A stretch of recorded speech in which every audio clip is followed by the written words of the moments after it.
Hello नमस्कार मेरा सभी दोस्तों को जो एलडीसी भर्ती 2026 की तैयारी कर रहे हैं, तो वह सोच रहे होंगे कि जो उनमें टाइपिंग जो है कैसे की जाती है।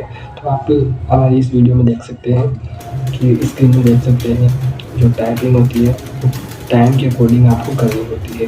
उसमें आपको टाइम दिया जाता है, उसके अकॉर्डिंग आपको जो टाइपिंग होती है वो करनी होती है।